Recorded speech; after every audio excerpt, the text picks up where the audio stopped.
এখানে আমরা নিয়েছি গরুর মাংসের কিমা, সাথে নিয়েছি 5টি ডিম, পেঁয়াজ কুচি, কাঁচামরিচ কুচি, মাংসের মশলা সবগুলোকে এরকমভাবে আমরা ভেজে নিয়েছি কড়াইয়ের মধ্যে।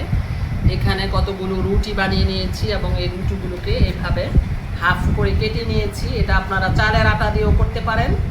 আমাদের কাছে এই মুহূর্তে চালের আটা নেই, আমরা আটা দিয়ে করেছি।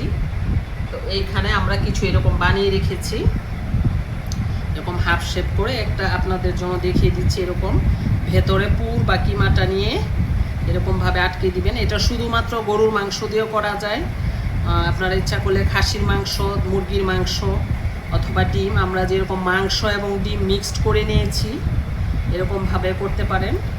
তারপরে চুলোর মধ্যে অল্প তেলে ভেজে নেবেন। এরকমভাবে এটাকে চেপে চেপে একদম এই শেপে দিয়ে দেবেন। আমরা একটু বড় বড় করে তৈরি করছি, একদম মুখটা ভালোভাবে আটকে দেবেন। এই যে এই শেপ, হ্যাঁ, অনেকটা দেখতে আমাদের এই সাইজ।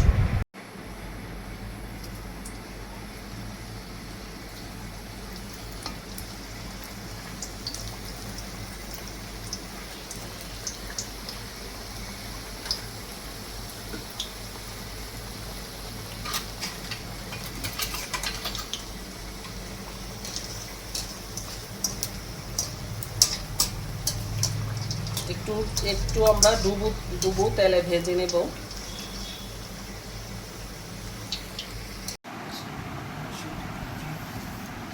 যে আমাদের পিঠাগুলো ফাইনাল আউটকাম, একদম কুরকুরে ভাজা, খুবই মজা। আচ্ছা, অনেকগুলো টেস্ট করা হয়ে গেছে, 15-16টার মতো হয়েছে। যে একদম এরকম খুবই খাস্তা এবং ক্রিস্পি। কতটা ক্রিস্পি হয়েছে একটু দেখায় ভেঙে, খুবই মুচমুচে।